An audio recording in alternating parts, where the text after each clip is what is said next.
New music. I like the music. Don't change the music.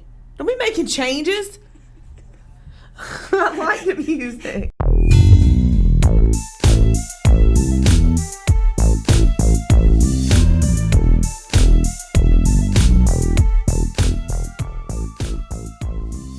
Hey everybody, it's BJ. Hey, I'm Aleatha. And this is, I think, or is this season 2?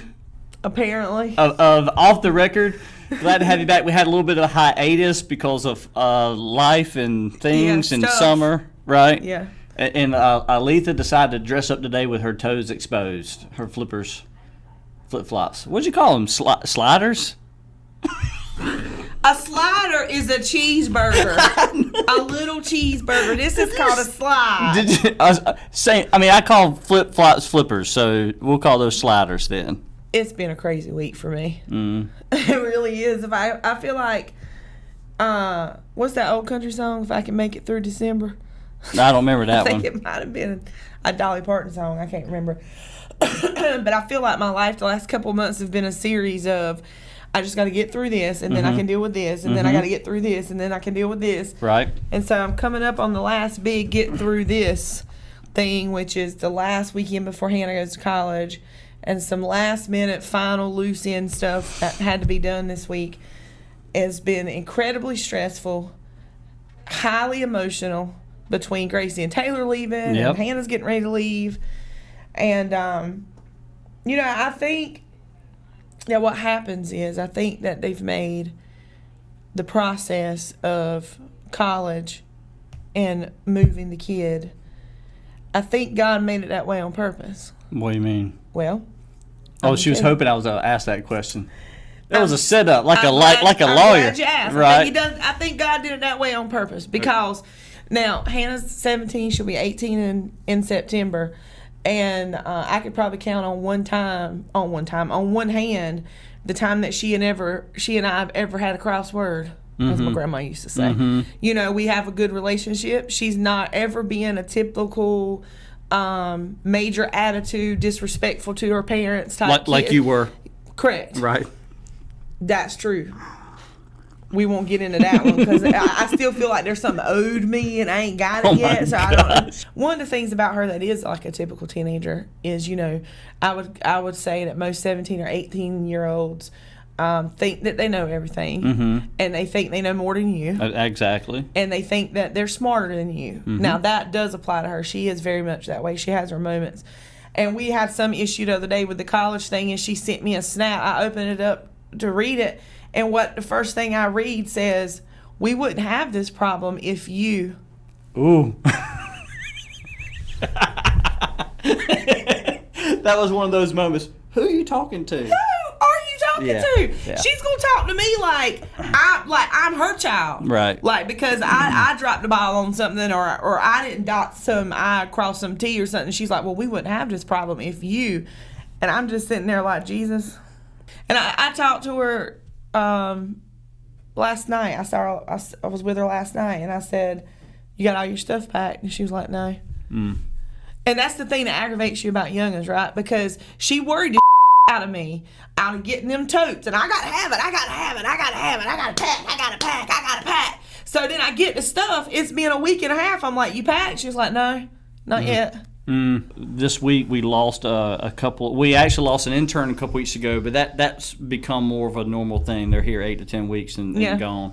But we actually said goodbye this week to Taylor Fussell and Gracie Herring, who Taylor's been with us since September of last year. So she's been with us just under a year, and Gracie's been with us since she was an intern. So almost a little over 2 years now. And we said bye to them this week. And, I hope that they got a sense from all the things that we did, from the lunches to we unveiled a video to them this week, that they really see how much we love and appreciate them. And I would imagine that most 17, 18-year-olds who are going off to college, leaving the job, don't get that kind of love. And it was fun to kind of shower them with that, with those experiences last week or so. And it's still sad. There's a big void here. Yeah, it is. It's different. It's different. But there's somebody out there that's going to fill those shoes, you know? Right. Gracie and Taylor's shoes, and we need that. We need them desperately. And, I mean, they're big shoes to fill. Right. Big shoes to fill now. Because a lot of the things that they were doing, whether it was writing a blog for Magmile Media or creating graphics for our clients or calling our clients and setting up things like creating TikTok videos. And the reason why we were doing those is because they're fun, they're catchy, they're only 10, 15, 20, 30 seconds, but it catches people's attention. We're all about the attention business, and so finding the right person to help with that creative is going to be a little bit of a challenge, and hopefully we'll find the right person out there. Yeah, this work environment is a very unique work environment. So being able to fit into the organized chaos that is the office here is going to take a certain special kind of personality. Yeah, and actually, to handle it. we've had people apply, and we're going to probably do some interviews here. But one thing that you and I talk about a lot when it comes to, because we've had opportunities to hire other people over time, but one thing that you and I talk about a lot is, does that person fit our culture? Right, that's right. Because very important. Because we can teach them a skill, right? But does their personality fit our culture? And that is very important to us. Danny asked me the other day what was my first impression of him, and it was a great question from Danny, because he's not the one he don't talk very much, and he doesn't spark a conversation either.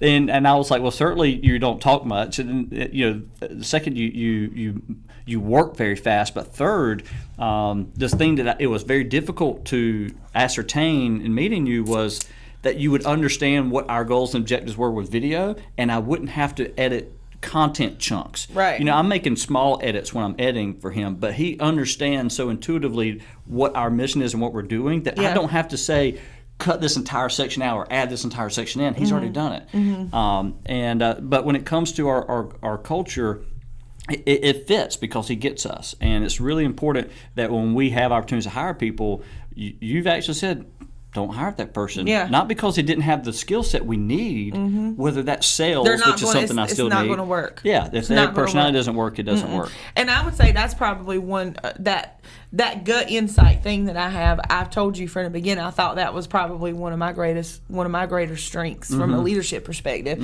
is I typically have pretty good insight on people. Right. You're going to always have a better insight on a business decision per se. Do we do this? Do we do that? But when it comes to people, I do pretty good with that. And the truth of the matter is that we're a little bit mean sometimes around here. Well, no, you mean to me? There's a lot of gentle bullying. A lot of gentle bullying. Not everybody else. They're mean to me. No, that's not true. Well, okay. No, we're mean to everybody. It's gentle. It's love. Right. That's how we best show our love, by gentle bullying. I surround myself with people who pick on me. And now you're saying that you allow it. We do it to other people too? Yeah, we do. Absolutely, we do. All right. But here's the thing. The deal is that it's a very real environment. So you don't get away with much around here. Whether it's good, right? Everybody's going to make a big deal about it if it's something really great that you did. Or if it's something stupid or silly or like, what are you doing? Like, people call you out on your stuff around here. And that's the best way to be there. Right. It's the best way to be. We don't let you get away with nothing. No. I know. Why do you think I come in the studio so much? Have you seen that meme that says me to the new employee, this is where I come to cry. This is where BJ comes to cry. He comes in here and closes the door. So I actually had to, before they left, I sat Gracie and Taylor down and separately and did what would amount to basically an exit interview. Just kind of, what did you like most? What are some things we can work on? And I actually realized during the course of the conversations with them that I needed to apologize to them. That one thing that I love about our environment is that we're so close to each other. It's very much literally and figuratively. Right. It's very much like a family here. Right. And we're all of us are literally within 20 feet of each other. Yeah. Right. The entire team. So there's not a lot of distance there, which means if you need some help, you just turn around. Hey, can you help me with this? Yeah. Or you send somebody a chat. And then the people hear your conversations. So that's why, if we have something a little bit more personal, we walk out of the room and whatnot. But still, I had to sit down with them and say, I'm sorry. And the reason why I said I needed to say that is because I realized that something happened, that I made a business decision in the best interest of the business that actually excluded them. Yeah. And had I taken the time to sit down with them to say, tell me what's going on, what are you like, what's happening, what are you enjoying, I had to make this business decision for this particular reason, then I think it would have gone over better. Instead, what I realized as I was picking up the pieces of, I actually may have hurt their feelings by not being a little bit more direct about what was happening. And so that was a good lesson for me. As much as we're close to each other here in the office, that I need to do a better job of making sure I pull people to the side every once in a while, whether it's just to discuss salaries or not, just to say, hey, what's going on? Hey, is everything okay? Yeah. And I need to do a better. I thought I was pretty good at it, but I realized this week that I hadn't been. So whoever those two or one, whether it's one person or two that ends up coming on here, whoever they are, they're going to have a lot of fun and they're going to learn a lot, and they're not going to hate coming to work every day. Right. And that's worth a lot of money, in my opinion. Right. You're right about that. We want them to have fun, and I'm really concerned about people's happiness, because if you're happy, then that affects everybody else, and everybody's more productive. And I'm really big on that. So being happy is really important. Oh, I've got a little political thing I want to mention for my off the record commentary. Okay, wake me up when you're done. I don't care a thing in the world about politics. I think the best way to sum up politics to me is that thing I saw one time that said it's two different wings on the same bird. That's my political statement. So anyway, like you were saying. Speaking of body parts, I'm going to talk about the thumb and index finger. How about that? Okay. Because I think what happens a lot of time is people sit back and we're at home watching things, and we say, there's a problem, the government should fix it. Here's another problem, the government should do this, or that mayor needs to do that, or the governor should do that, or the president needs to do that. And a lot of times there's a lot of this happening. Mm-hmm. Like you ever, it just doesn't, you feel violated when someone's doing this to you. And we actually do that a lot by the way we armchair quarterback what's going on in the world or in our community. And I actually had a conversation with a leader this past week, and I said, when I was mayor, we had at one point, it was we had, during my 8 years, we had 2 moments where crime got high. There's always a level of crime that you don't want to, but you almost tolerate. Does that make sense? Because it's just people do bad things, make bad decisions. But when there's a spike in it, you're going, okay, what's going on? And it was during that point that a lot of people were pointing fingers. And so I told this leader, I said, the one thing that I tried to communicate to the public was we actually need to stop doing less of this and more of this. What is it that I can do to help my community? What is it that I can do to feed the hungry? What is it that I can do to shelter the homeless? What is it that I can do to help a grieving mother? And I think that sense of community starts at the leadership role, starts at the community leaders. But as citizens of a community, you also have a responsibility, one, to hold the leaders accountable, but two, actually participate in your community. Certainly you're going to do things with your family or church or your neighborhood, whatever. But when you think of the totality of the community, I would encourage people to do more of this and less of that. So that is my off-the-record commentary for today. He's a mess is what he is.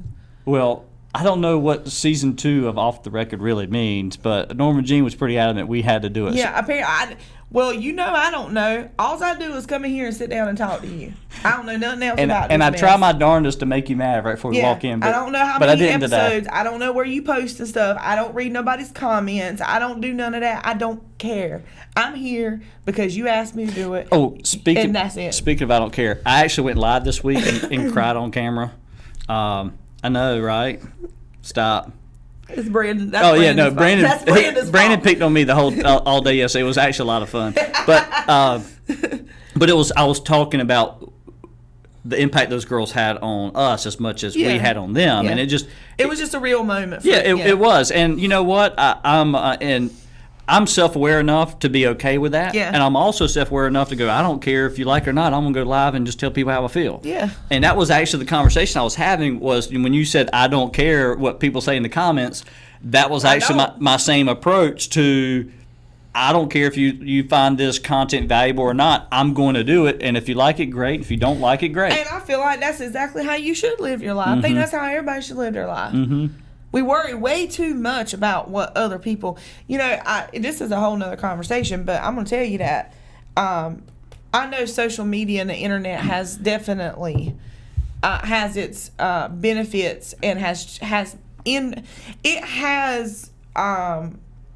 given some positive change to daily life. Right. Hannah needed some money a while ago, so I just cashed out to her instantly, So, I mean, the technology has improved life to some degree. There's no doubt about that.